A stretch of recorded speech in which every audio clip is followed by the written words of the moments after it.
मुझे बचपन से बहुत शौक ओके। कि ये ग्रह नक्षत्र होते क्या हैं, कैसे लोग उसके बारे में जानते हैं। अनाजों का दान करना, ये बहुत अच्छा उपाय है सारे ग्रहों की शांति के लिए, गरीबों को दान करना ये बहुत अच्छा उपाय है। तो आपने जैसे अभी बताया ग्रहों को शांत करने के लिए, तो ये जो ग्रह है राहु एंड केतु, तो उनके लिए क्या उपाय है उनको शांत? एस्ट्रोलॉजी बहुत पुरानी, बहुत युगों से चलती आ रही है। पहले ऋषि मुनि, फिर जी। धीरे-धीरे पंडित जी लोग, फिर धीरे-धीरे अब बहुत सारे यूथ भी जो हैं इससे जुड़ रहे हैं, इसको जानना चाह रहे हैं। कुंडली में जिनका भी नेगेटिव है, थोड़ी तो परेशानियाँ लाएगा, लेकिन केतु बहुत अच्छा ग्रह माना। आपके हिसाब से लोगों के बीच एस्ट्रोलॉजी को लेके मिसकॉन्सेप्शन क्या है? ज़्यादा लोग ना जब बहुत परेशान हो जाते हैं, तब आते हैं एस्ट्रोलॉजर के पास और उनको लगता है कि कोई चमत्कार हो जाएगा। तो आधुनिक ज्योतिष की बात करें तो ये गाइडेंस का काम करता नमस्कार, इंटरव्यू विद दिलबीर सिंह में मैं दिलबीर सिंह आपका स्वागत करता हूं। दोस्तों, आज हमारे बीच स्टूडियो में मिस दीपिका श्रीवास्तव जी मौजूद है, जो कि रांची की वो बहुत ही जानी मानी एस्ट्रोलॉजर है। दीपिका जी नमस्कार। है। नमस्कार दिलवीर जी, बहुत-बहुत आपका धन्यवाद है कि आपने अपने पॉडकास्ट में मुझे इनवाइट किया है और इसके लिए मैं आपका बहुत-बहुत शुक्रिया थैंक यू सो करती हूँ। मच। तो दीपिका जी, हमारी बातचीत शुरू करनी चाहिए। जी, ज़रूर। दीपिका जी, आपको एस्ट्रोलॉजी करियर के रूप में चूज करने के लिए कहाँ से इंस्पिरेशन मिली? एक्चुअली दिलवीर जी ऐसा हुआ ना कि मुझे बचपन से बहुत शौक था कि ओके। ये ग्रह नक्षत्र होते क्या हैं? कैसे लोग उसके बारे में जानते हैं? इतने साइंटिस्ट हैं या फिर इतने पंडित जी लोग, इन लोगों को कैसे पता चलता है कि इन ग्रहों का ये मतलब इसकी वजह से ये ऐसा होता है, वैसा होता है या क्या होते हैं ये चीज़ें? बहुत ज़्यादा मुझे बचपन से ही शौक था पर मुझे पता नहीं था, इसके बारे में जानना कैसे है? पढ़ाई कैसे करनी है? फिर धीरे-धीरे कुछ लोगों से मैं मिली, मेरी मम्मी मुझे कुछ एस्ट्रोलॉजर्स के पास लेकर गई थी, हालाँकि अब वो एस्ट्रोलॉजर जो है वो अब है नहीं है, चले गए वो। तो उसके बाद मुझे एक इंस्पिरेशन मिली क्योंकि उन्होंने मुझे कुछ चीज़ें बताई मेरी लाइफ़ के बारे में और जो बिल्कुल सटीक रहा, वैसा कुछ हुआ मेरे साथ। तो मुझे लगा कि अब इसके बारे में मुझे जानना चाहिए कि कैसे इन ये सब चीज़ें काम करती हैं, कैसे इनके बारे में जाना जाता है, ग्रहों के बारे में जान के कैसे लोग किसी की भविष्यवाणी करते हैं, कैसे किसी के जीवन की होने वाली चीज़ों के बारे में बताते हैं, पुरानी बातों को बताते हैं, आपका पास्ट क्या है, फ्यूचर क्या है। तो धीरे-धीरे मैंने सीखने की कोशिश की, मैंने बहुत गूगल तब तक जब तक मैं बड़ी हुई तब तक तो बहुत सारी चीज़ें फ़ेमस हो चुकी थी, इंटरनेट आ चुका था। तो मैंने ऑनलाइन का ज़माना आ गया ऑनलाइन का था। ज़माना आ चुका राइट। था, तो मैंने सर्च किया। फिर पता चला कि मुझे रांची यूनिवर्सिटी में इसकी पढ़ाई होती है, तो ओके। मैंने वहाँ पे एडमिशन लिया, फिर मैंने पढ़ाई की वहाँ से। फिर बीएचयू में मैंने कुछ कोर्स किया, तो उसके बाद मेरा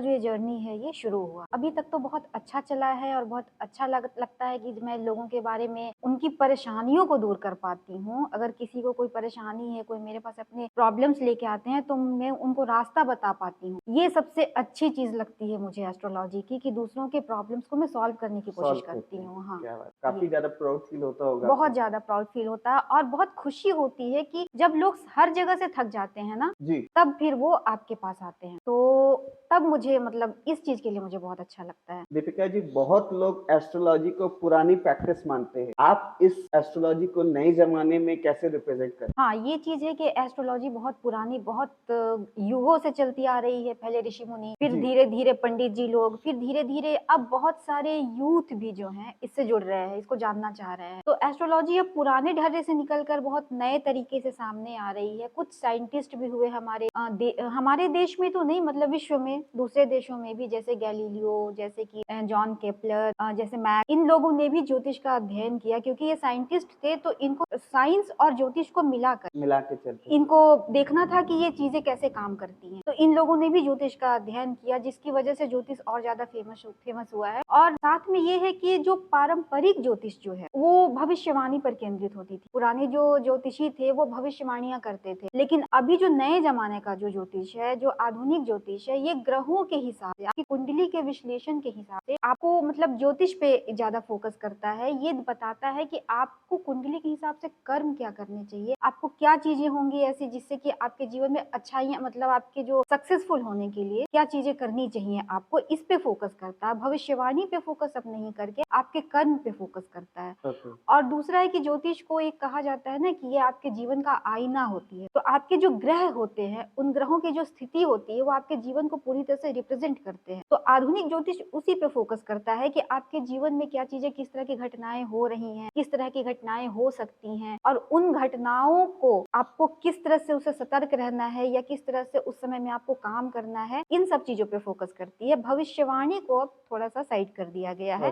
आधुनिक ज्योतिष में। तो ये चीजें हैं आधुनिक ज्योतिष के। साथ में कुछ एप्स भी आ गए हैं जिसमें भी आप ये जान सकते हैं कि बहुत सारे एस्ट्रोलॉजर हैं जो आपको बता सकते हैं कि आप न्यूमरोलॉजी के हिसाब से या फिर एस्ट्रोलॉजी के हिसाब से, टैरो रीडिंग के हिसाब से भी आपके जीवन में किस तरह की चीजें हो सकती हैं, मीन्स ग्रहों के हिसाब से कैसे हो सकती हैं, भविष्यवाणी नहीं, आपके कर्म के हिसाब। ज्योतिष कर्म प्रधान माना जाता है, आधुनिक ज्योतिष में कर्म को प्रधानता दी गई है। तो कर्म के हिसाब से ये माना जाता है कि आपको किस दिशा में कर्म करना चाहिए जिससे आपके जीवन में सफलता आए। दीपिका जी, क्या आपको यंग लेडी के होने के नाते इस फील्ड में चैलेंजेस फेस करना पड़ता है? हाँ, बहुत। सबसे ज्यादा मुझे यही एक प्रॉब्लम आई है अपने जीवन में अभी तक के एस्ट्रोलॉजी वाले कैरियर में, क्योंकि होता क्या है ना कि मैं मतलब जिस एज में हूँ, राइट, तो जैसा मतलब लोगों को भरोसा नहीं होता कि इसे आता हो, क्योंकि हाँ। हमारे दुनिया में, हमारे जो इंडिया में ये चीजें फेमस है कि जो लोग पंडित जी हैं, जिनका गेटअप वैसा है, जो लोग पूजा पाठ कराते हैं, बस उनको ही एस्ट्रोलॉजी आती होगी। जो लोग बुजुर्ग हो चुके हैं, बस उनको ही एस्ट्रोलॉजी आती होगी। तो जो यंग लड़की ये क्या बता पाएगी, ये लोगों को भी ऐसा होता है। तो बहुत सारे लोग मेरे पास पहले आते थे, उन लोगों ने मुझे ये कोई मतलब पूछा कि कुंडली देख लो, कुंडली बता दो। मैंने उनको प्रिडिक्शन बताया। उन लोगों ने उसको फिर क्या किया कि वो लोग किसी और के पास गए, बहुत जो फेमस है यहाँ ज्योतिष, उनके पास गए, उन लोगों ने भी वही चीजें बताई। फिर वो लोग मेरे पास है, बोले तुमने जो बताया था ना, उन्होंने भी वही बताया। मतलब ऐसा हुआ कि तुमने जो बताया था उतना ज्यादा उन्होंने भी नहीं बताया। कुछ लोग मुझे ऐसे भी मिले। सबके तरीके अलग अलग होते हैं। सबके तरीके अलग होते हैं। बहुत ज्यादा नॉलेज होता है, जो भी सीनियर है उनको तो नॉलेज होता ही है, लेकिन जरूरी नहीं कि जो लोग यंग एज के उनको नॉलेज नहीं है। राइट, ऐसा तो हो नहीं सकता। लोगों को विश्वास करने में थोड़ी प्रॉब्लम होती है। तो ये चीजें मेरे साथ बहुत हुई। मेरे एज की वजह से मुझे बहुत फेस करना पड़ता है कि इसको शायद नहीं आता होगा। जब जब तक लोग मुझसे कंसल्ट करते नहीं है, तब तक लोग विश्वास करते नहीं है। मेरे साथ एक इंसिडेंट हुआ था, मेरे एक जान पहचान में है, तो उनकी छोटी सी बेटी थी 1 साल की, और उनके हस्बैंड नहीं थे। उन्होंने मुझसे अपनी कुंडली दिखाई और मैंने उनको बोला कि इस लड़की के जीवन में पिता का प्यार है। वो बोले पिता का प्यार हो ही नहीं सकता, क्योंकि उन्होंने दूसरी शादी कर ली है। तो अब कैसे इसको, वो तो कभी फोन भी नहीं करते, पूछते भी नहीं है कि इस लड़की का क्या हाल चाल है, क्या है नहीं है। तो मतलब उन लोगों को लगा कि मैंने झूठ बोला। इत्तेफाक ऐसा हुआ कि 2-3 साल के बाद उनकी दूसरी शादी हो गई, और जिनसे शादी हुई वो इस बच्ची को इतना मानते हैं, अपने बच्चे से भी ज्यादा मानते हैं। उन्होंने मुझे तब फोन किया कि तुमने सही बताया था कि मेरी बेटी के जीवन में पिता का प्यार है। तो ऐसी चीजें मेरे साथ 2-3 बार ऐसी घटनाएं हुई हैं। तो तब से लोग होता है कि ना कि फिर उन्होंने जाना। फिर एक और भी मेरे साथ ऐसी चीजें हुई कि एक बच्चा है, उसको पढ़ाई का मतलब पढ़ाई में बहुत अच्छा था, लेकिन उसको समझ में नहीं आ रहा था कि मैं कैरियर ऑप्शन क्या चुनूं। तो उनके पापा एडवोकेट थे, उसको बहुत ज्यादा इंटरेस्ट था कि मैं मतलब यही लॉ फील्ड में ही जाऊं। मैंने कहा तुम इंजीनियरिंग करो, क्योंकि इंजीनियर तुम्हारे मतलब चार्ट के हिसाब से उस फील्ड में ज्यादा सक्सेस है। तो सब लोगों को लगा कि नहीं नहीं नहीं नहीं, ऐसा नहीं हो सकता, ये है दिस है दैट। पर हुआ ऐसा क्या कि वो जब लॉ फील्ड में जाना चाह रहा था, पता नहीं क्यों उसका खुद का मन जो हो गया वो डाइवर्ट हो गया, वो नहीं जाना चाहा। और बोला ना कि दीदी, मेरे से आके कि दीदी आप बोल रही थी इंजीनियरिंग करने के लिए, तो मैं इंजीनियरिंग में ही जाना चाहता हूँ। मैं जाओ, और देखिए आज वो बहुत अच्छी जगह पे जॉब कर रहा है, और वो बहुत अच्छा इंजीनियर ही बना, IITN है वो। तो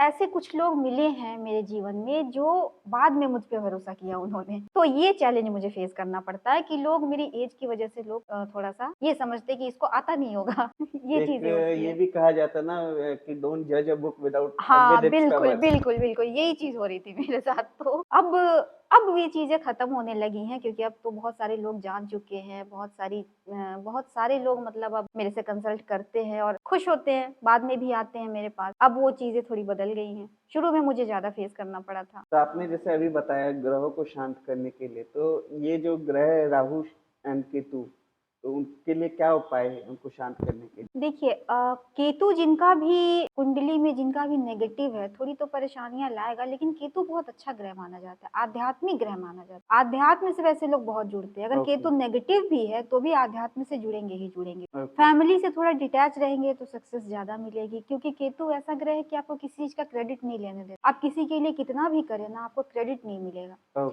जिस भी भाव में बैठा है केतु, उस भाव से रिलेटेड क्रेडिट आपको नहीं लेने देगा। आप काम तो बहुत करेंगे उससे रिलेटेड, लेकिन कोई भी आपको उसका फल नहीं मिलेगा। तो मतलब एक होता है ना कि नेकी कर दरिया में डाल, केतु का यही है कि आप नेकी करो और दरिया में डालो। हालांकि राहु और केतु के लिए ही उपाय है कि आप जितना हो सके शंकर जी की पूजा करें, शिवलिंग पे जलाभिषेक करें, रुद्राभिषेक करें। साथ में कुछ चीजें हैं जो कि आपको बहते पानी में विसर्जित करनी चाहिए, जैसे कि काला उड़द है, नाग नागिन का जोड़ा है, ठीक है, चांदी का सिक्का है। इन सब चीजों को आप बहते पानी में विसर्जित करेंगे बुधवार के दिन, तो आपके राहु केतु का जो दोष है वो थोड़ा कम होगा।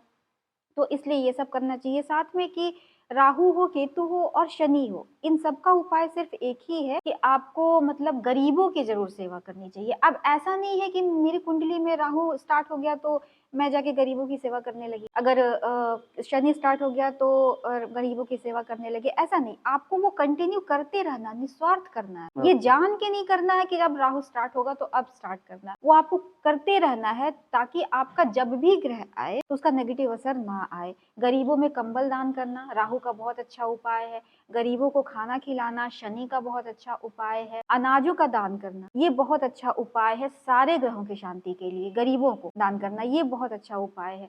आप मंदिर में ताले का दान कर दें, मीन्स आप एक नया ताला खरीदिए, बंद जो है मतलब आप खरीदिए और उसको चेक मत कीजिए खोल के, बस नया ताला आपने खरीदा और जाके चुपचाप मंदिर में रख दिया। जो भी आपके उस चाबी को खोलेगा आपका भाग्य भी खुलेगा, जिसके हाथ में भी वो लगा उसने ताला चाबी खोला तो आपका भाग्य खुलेगा और राहु केतु का और शनि का प्रकोप भी कम हो। तो ये सब उपाय आपको करते रहना क्या इसको चाहिए। कोई भी मंदिर में, किसी भी मंदिर में कर सकते हैं। अगर हनुमान जी का मंदिर है, शिव जी का मंदिर है तो बहुत अच्छा है। तो अभी रामनवमी आ रही है तो रामनवमी में आप एक ध्वज ले लीजिए जिसमें श्री राम लिखा हो, उसमें नारियल रख दीजिए, मौली से पहले बांध दीजिए, फिर नारियल को उसमें रख दीजिए, पान का बीड़ा रख दीजिए, चमेली का तेल रख दीजिए और आप किसी भी हनुमान मंदिर में जाके उसको अर्पित कर दीजिए और चमेली के तेल का दिया जलाइए और हनुमान चालीसा पढ़िए जितनी बार सके आप, 11 बार कम से कम। तो इससे आपका भाग्य भी मजबूत होगा और शनि और राहु का प्रकोप भी कम होगा। तो ये सारे उपाय कोई भी कर सकते हैं, ये हर किसी के लिए है। जिनकी कुंडली में राहु केतु शनि की दशा चल रही है सबके लिए है ये उपाय।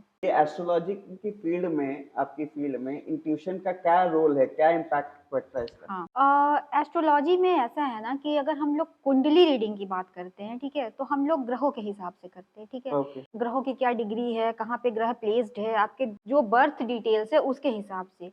तो उसमें थोड़ा बहुत क्या होता है कि इंट्यूशन आप कह सकते हैं कि थोड़ा बहुत काम करता है, लेकिन अगर आप रेकी हीलर हैं, अगर आप टैरो रीडिंग करते हैं तो आपका इंट्यूशन बहुत वर्क करता है। ओके। वहां पे आपको इंट्यूशन से ही सारी चीजें होती हैं। तो अगर आपके अंदर जैसी फीलिंग है, जिस समय आपका मूड बहुत खराब है, ये चीजें एस्ट्रोलॉजी में भी होती है कि अगर आपका मूड बहुत खराब है, आप खुद किसी स्ट्रेस में है, तो आप सामने वाले को बहुत ज्यादा हील तो कर नहीं नहीं पाएंगे, कर पाएंगे। तो उसके क्वेश्चन का बहुत ज्यादा आंसर आप नहीं दे पाएंगे क्योंकि आपके दिमाग में ही चीजें नेगेटिव चल रही हैं। तो वहां पे इंट्यूशन का रोल प्ले होता है। तो आपको बहुत पॉजिटिव रहना पड़ता है, तभी आपका जो इंट्यूशन है वो वर्क करता है। और सबसे ज्यादा जो है ये टैरो रीडिंग में और रेकी हीलिंग में, इन सब में वर्क करता है। एस्ट्रोलॉजी में या न्यूमरोलॉजी में तो आपका कैलकुलेशन वर्क करता है, पर टैरो रीडिंग में इंट्यूशन का बहुत काम होता है। आपके हिसाब से लोगों के बीच एस्ट्रोलॉजी को लेके मिसकॉन्सेप्शन क्या है? देखिए बहुत ज्यादा लोग ना जब बहुत परेशान हो जाते हैं तब आते हैं एस्ट्रोलॉजर के पास और उनको लगता है कि कोई चमत्कार हो जाएगा।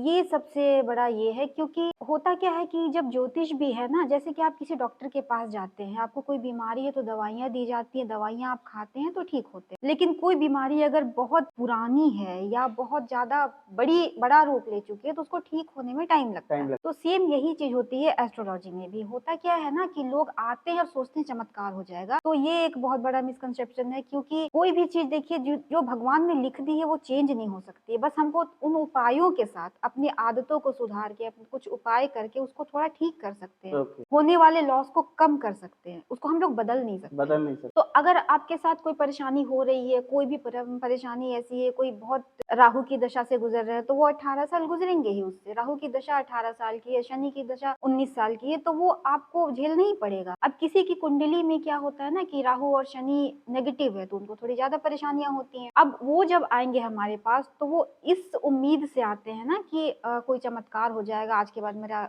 जो भाग्य है वो बदल जाएगा। पर ये ऐसा नहीं होता। हम लोग क्या करते हैं कि आपको ग्रहों के हिसाब से बताते हैं कि आपका ये टाइम जो है वो बहुत अच्छा जाएगा, ये टाइम थोड़ा बुरा जाएगा, तो इस बुरे टाइम में आप संभल के रहिए। आप अपना कर्म सही रखिए, कोई गलत काम ना करे। क्योंकि शनि की महादशा जब आती है तो लोगों को ये हमेशा ध्यान में रखना चाहिए कि आप जितना हो सके सत्कर्म करें, क्योंकि शनि को न्यायाधीश माना जाता है, तो जितना हो सके सत्कर्म करे। तो ओके। उससे क्या होता है ना कि सत्कर्म से आपका जो है शनि का जो प्रभाव है वो अच्छा होने लगता है। तो वो मीन्स आपको प्रभाव उसका असर मतलब उसको क्या बोलेंगे कि लाइफ में उसका अच्छा असर मिलता है, मतलब अच्छा फल मिलता है, ये चीजें होती हैं। तो ये थोड़ा सा लोगों को ये होता है कि चमत्कार कहीं नहीं होता है, आपको खुद से उसको ठीक करना पड़ता है अपनी आदतों से और उपाय करके उसके कुछ। क्या एस्ट्रोलॉजी सच में फ्यूचर प्रेडिक्ट कर सकती है या फिर गाइडेंस का ही काम करती है? नहीं, अगर हम लोग आधुनिक ज्योतिष की बात करें तो ये गाइडेंस का काम जो करती है। पुराने जमाने वाले थे। और जो पुराने ज़माने वाले थे, वो लोग भविष्यवाणियाँ करते थे, क्योंकि ओके। होता क्या था ना कि पहले दूसरे युगों में जो भी ज्योतिष का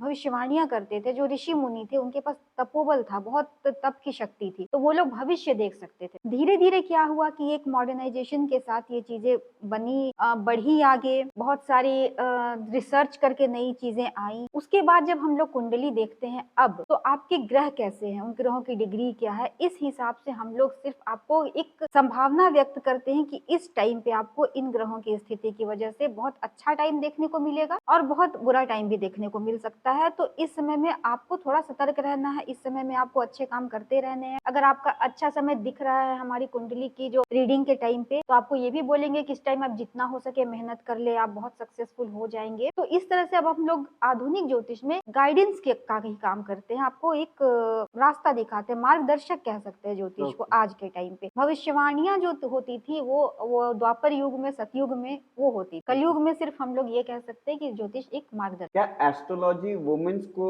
डिसीजन लेने के लिए, एम्पावरमेंट करने के लिए कुछ हेल्प करती है? हाँ बिल्कुल, एस्ट्रोलॉजी बहुत अच्छी चीज है, बहुत अच्छी चीज है। अगर किसी भी आप हाउसवाइफ को किसी भी घर में आप जाएंगे ना, तो उनकी क्या स्थिति है, ओके। ठीक है, ये आपको उनकी कुंडली देख के पता चलेगा। कोई बहुत हैप्पी है, कोई बहुत सैड है, कोई कुछ एक्स्ट्रा काम करना चाहती है लेकिन वो नहीं कर पा रही है, तो ये आप कुंडली देख के समझ सकते हैं कि उनकी कुंडली में स्थितियां कैसी हैं। उसके हिसाब से वो डिसीजन ले सकती हैं कि मैं इस टाइम पे अब कुछ कर सकती हूँ। जैसे आपने एक मूवी देखी होगी, शायद किसी ने देखी है कि नहीं, तो एक बहुत बड़ी शेफ थी, उस मूवी का नाम है तरला। क्या नाम है? तरला तरला। तरला दलाल एक बहुत बड़ी कुक थी, उनके नाम पे एक मूवी बनी थी। उनको जीवन में कुछ करना था पर उनको समझ में ही नहीं आ रहा था कि मुझे क्या करना है, ठीक है। तो शादी के उनके 12-13 साल के बाद उन्हें ये समझ में आया कि मुझे इस फील्ड में आगे जाना है। तो इस तरह से अगर आप एस्ट्रोलॉजी की मदद लेते हैं ना, तो आपको ये चीजें समझ में आएंगी। जो भी लेडीज है उनको अगर एस्ट्रोलॉजी की मदद लेती हैं, जी। उन्हें ये चीजें समझ में आएंगी कि मेरे जीवन में क्या करना मेरे लिए अच्छा रहेगा। तो बहुत सारी लेडीज हैं आज के टाइम पे जो जिन्होंने टैरो ट्रेडिंग सीखी है, न्यूमरोलॉजी सीखी है और अपना करियर बनाया है, और भी बहुत सारी चीजें हैं जो करके वो आगे बढ़ रही हैं। तो ये बहुत मदद करता है किसी को भी, सिर्फ वुमेन्स के लिए नहीं, ये हर किसी के लिए। एस्ट्रोलॉजी आपके करियर के लिए, आपके पर्सनल ग्रोथ के लिए बहुत मदद करता है, ये बताने के लिए कि आपको आपके जीवन में मतलब कहाँ सफलता मिलेगी, कहाँ विफलता ओके। मिलेगी और उसके लिए आपको कैसे काम करना है, ये बहुत अच्छा गाइड करता है। देखिए दीपिका जी, एक आजकल एक ऑनलाइन का नया जमाना चला है, तो ऑनलाइन में जो एस्ट्रोलॉजी के भी अलग अलग एप्स आ जी। चुके हैं, तो ये कैसे हेल्प आउट करते हैं कि अगर डायरेक्टली कोई एस्ट्रोलॉजर को कंसल्ट करे या ऑनलाइन टाइम लेके करे, हम्म तो एप्स का क्या रोल है, क्या कैसा वो सही प्रेडिक्शन रहती है, सही डिसीजन रहती है उस पे? कुछ ऐप्स हैं ऐसे, सारे तो नहीं हैं, बहुत सारे ऐप्स हैं, लेकिन कुछ ऐप ऐसे हैं, 2-3 ऐप्स ऐसे हैं जो सच में बहुत अच्छा काम करते हैं, जिसमें बहुत अच्छे अच्छे एस्ट्रोलॉजर्स हैं। ओके। तो उस पे हेल्प लिया जा सकता है। लेकिन हाँ, अगर आपको बहुत ज्यादा मतलब बातें जाननी है अपने बारे में, जी। तो आप जब तक किसी एस्ट्रोलॉजर से पर्सनली कंसल्ट नहीं करेंगे, उनसे जाके मिल के बात नहीं करेंगे अपनी कुंडली लेकर, तब तक आपको बहुत ज्यादा सही जानकारी आपको मिल नहीं पाएगी। लेकिन हाँ, आपको छोटी चीजें कुछ जो रिसेंट में आपको कुछ जवाब चाहिए, तो आप किसी ऐप के थ्रू जुड़ के उसका जवाब ले सकते हैं, वो आपको सही जवाब मिलेगा, क्योंकि उसमें भी एस्ट्रोलॉजिस्ट का जो सिलेक्शन है वो इंटरव्यू के थ्रू ही होता है, जिनको नॉलेज होता है उनका ही होता है। तो आप कोई भी लोग उनसे जुड़ के छोटे मोटे तो सवालों के जवाब ले ही। बड़ी मुकाम हासिल की है, काफी अच्छा आपका एक्सपीरियंस भी हो चुका है, और हमारे दर्शकों को क्या आप बताना चाहेंगे अपने एक्सपीरियंस के बारे में? देखिए, मेरा तो शुरुआत में तो मैंने बहुत स्ट्रगल किया इस फील्ड में, अपने आप को मतलब प्रूव करने के लिए, क्योंकि मैं बहुत कम एज से इस फील्ड में आई थी, तो उस टाइम पे मुझे बहुत स्ट्रगल करना पड़ा। आज के टाइम पे ऐसा है कि मैं अब दूसरे लोगों को भी सिखा लेती हूँ। बहुत सारे स्टूडेंट मेरे हैं ऐसे, जो लोग अब बहुत अच्छे एस्ट्रोलॉजर्स हैं। रांची में ही, बहुत अच्छे एस्ट्रोलॉजर्स हैं। तो मेरा एक्सपीरियंस बहुत अच्छा रहा है इसमें। अब लोग मुझ पे बहुत विश्वास करते हैं, लोगों को मैं उनकी प्रॉब्लम्स को समझ के, उनकी जो किसी भी प्रॉब्लम को सॉल्व करने का अगर आपको मौका मिल रहा है, किसी की तकलीफों को दूर करने का आपको मौका मिल रहा है, कोई बहुत परेशान है, आके आपके पास अपना जो परेशानियाँ हैं वो बता रहा है, उसको लगता है कि आप सुन सकती हैं, समझ सकते हैं और मेरे प्रॉब्लम को सॉल्व कर सकते हैं, तो इससे बड़ी खुशी की बात और कोई है नहीं। तो मेरा एक्सपीरियंस बहुत अच्छा रहा है और मैं हर किसी को ये कहूँगी कि अपने जीवन में कुछ ना कुछ ऐसी चीज़ें ज़रूर करे, जो दूसरों को भी खुशी दे सके, दूसरों के प्रॉब्लम भी सॉल्व कर सके और खुशी भी मिल सके उनको, और आपको भी इसको करने से खुशी मिले और साथ में आपका घर भी चले, ये भी ज़रूरी है। तो ये बहुत अच्छा एक्सपीरियंस रहा है मेरा। आपने देखा कि दीपिका जी कितने अच्छे तरीके से हमें बताई है, तो आप भी दीपिका जी से कंसल्ट कर सकते हैं। दीपिका जी का मेल आईडी मैं हमारे डिस्क्रिप्शन बॉक्स में मैं डाल दूंगा, आप उनको मेल के थ्रू कांटेक्ट कर सकते हैं। और इंटरव्यू विद दिलबीर सिंह के लिए आज के लिए इतना ही। नमस्कार, धन्यवाद। नमस्कार। धन्यवाद दिलवीर जी।